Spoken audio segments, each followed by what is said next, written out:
Hello guys! Hello water sign, hello Pisces, Scorpio in Cancer. Welcome dito sa aking channel, Kapalaran 888. Welcome. Alamin natin kung ano ang messages, vibration, gabay energy para sa araw na ito. Ito ay para sa January 8. Okay, so nasa January 8 na tayo. Water sign, Pisces, Scorpio, and Cancer. I hope na nasa mabuti kayong kalagayan sa ngayon. Alamin natin kung ano ang mensahe ng baraha. Okay. So, sa araw na ito, meron tayo ditong number 13. It's number 4. Tungkol to sa isang batang babae. Individual. Batang babae ito na kailangan ng guidance. So, it's either anak mo to, pamangkin, apo, or kung sino man siya. Sa araw na ito, kailangan niya ng guidance. Tingnan mo to. Diba? Dapat daw, kung ano yung ginagawa niya, kailangan na i-guide mo siya. Siguro mga ano to, nasa below 20 years old na bata, or hindi mo naman masasayang bata yung below 20, diba? So, mga siguro ano, below 10 years old, parang ganun.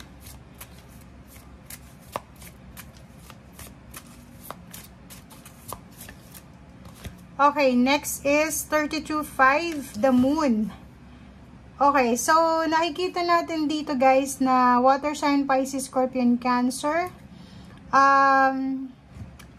Posibleng relationship to or posibleng pera. May mga iba sa inyo dyan na marami kayong mga unrealistic goals. Lalo na sa mga anak nyo. If ever may anak kayo or apo. May mga sineset tayong unrealistic goals sa ating anak or sa ating apo. Or sa mga batang individual sa buhay natin na siguro hindi natin napapansin. Ay hindi yun nakakatulong sa kanila para sa kanilang improvement. So, kailangan mo daw na maging maingat. Okay?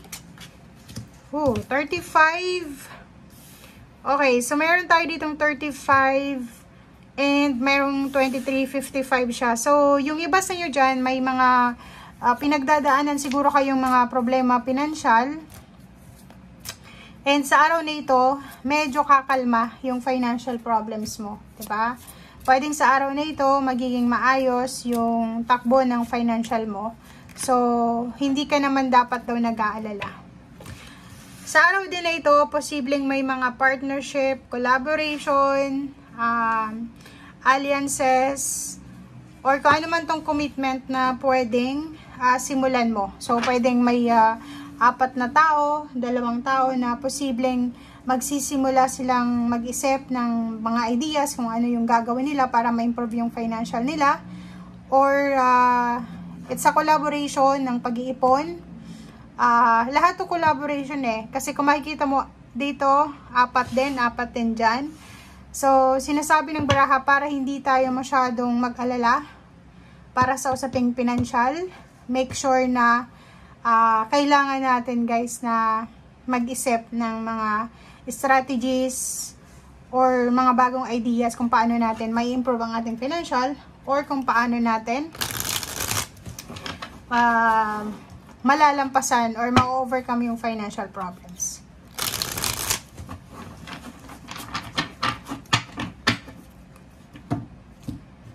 Or ang nakikita ko sir dito, pwedeng isang batang individual ang pwedeng, yung parents niya siguro, may kakilala ka na nangangailangan siya ng tulong pinansyal.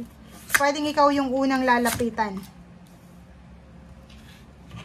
Okay. Death card and 4 of Swords. So, sinasabi ng baraha sa'yo dito na may mga unhealthy habits siguro tayo. Unhealthy habits, thoughts, or emotion na kailangan natin guys ito na tapusin na. Kung gusto daw natin ng 4 of Swords, kung gusto daw natin ng katahimikan, ng peace and harmony, like yung mga sama ng loob mo, or parang yung tawag dito, yung mga habits na ginagawa mo from your past, i-review mo yung mga readings natin sa 2023, pwedeng for the year 2021, 22, 20, 23, masyado kang nagbibigay, 'di ba? Sobra-sobra yung pagiging generous mo. And siguro yun ang kailangan mong bawasan sa ngayon para magkaroon ka ng peace of mind. Kasi kahit gaano ka pa ka-generous, gaano ka pa gagaling makisama, end of the day, tatalunin ka din nila, 'di ba? So sinasabi ng baraha, prioritize your peace of mind sa araw na ito. Meditate, contemplate, magpahinga. 'Yun ang kailangan mo. Okay, Queen of Pentacles and Five of Cups. Nakikita natin dito na may iba sa inyo dyan na posibleng may mga tao sa buhay mo na hindi mo alam pero nangihinayang sila kasi wala silang connection sa'yo. Hindi ka nila makontak, wala silang idea kung anong nangyayari sa buhay mo. So, may mga iba dyan na dati mong natulungan and then gusto nilang humingi ulit ng tulong sa'yo but since wala ka ng connection sa kanila, siguro naglagay ka ng boundaries, nag-delete ka ng mga friends, medyo nag-lie-low ka sa social media. So, parang nangihinayang sila sa mga nagawa nilang hindi maganda laban sa'yo. Kasi atong Queen of Pentacles, pwedeng ikaw yan. Pwedeng ikaw yung palaging nagbibigay regalo, tulong, but today parang marirealize nila na malaki yung nawala sa buhay nila. Kasi pinakawalan ka nila, pwedeng may ginawa silang hindi maganda laban sa'yo, or pwedeng may naging dahilan kung bakit umalis ka or hindi ka nagparamdam. Okay, so dito, sinasabi ng baraha dito guys na ang Hermit at Four of Swords, pareho lang naman na Seven of Wands, kailangan mong proteksyonan ang peace of mind mo. So, sa araw na ito, marami kang matatanggap na message, chat, or call na hihingi sila ng tulong sa'yo. Nagpapaawa, feeling biktima. Kailangan mo ditong proteksyonan yung sarili mo. Unang-una yung pera mo. Pangalawa yung peace mo, peace of mind. And bago ka gumawa ng desisyon, huwag kang magmadali, huwag kang maawa agad-agad. Lalo na sa mga chat na yan kasi hindi mo alam kung sino yung mga taong kausap mo hanggat hindi mo nakikita yung mukha niyaan. Okay? Lalo na message lang yan, huwag kang maniniwala. So the Hermit and Seven of Wands, protect your dreams, protect your money, 'di ba? Kasi malaking halagang pera itong pwedeng hinihingi nila, inuutang nila or kano pa man. So, sinasabi ng baraha sa iyo dito na sa araw na ito, ano man ang mangyari, kailangan mong proteksyonan yung pera mo. Okay? So, 'yun. Eight of Cups, 'yun. Sa araw din na ito, sinasabi ng baraha na huwag mong masyadong pairalin yung emosyon mo. Kasi dyan ka nagkakamali palagi. Dyan ka kilala ng mga tao eh. Yung emosyon mo mabilis magbago. So, Eight of Cups, make sure na umalis, lumayo ka doon sa mga taong parang mga ano sila, spiritual vampires. 'Di ba? Yung parang uubusin nila lahat ng meron ka. Seven of Cups, sinasabi ng baraha, may choice ka.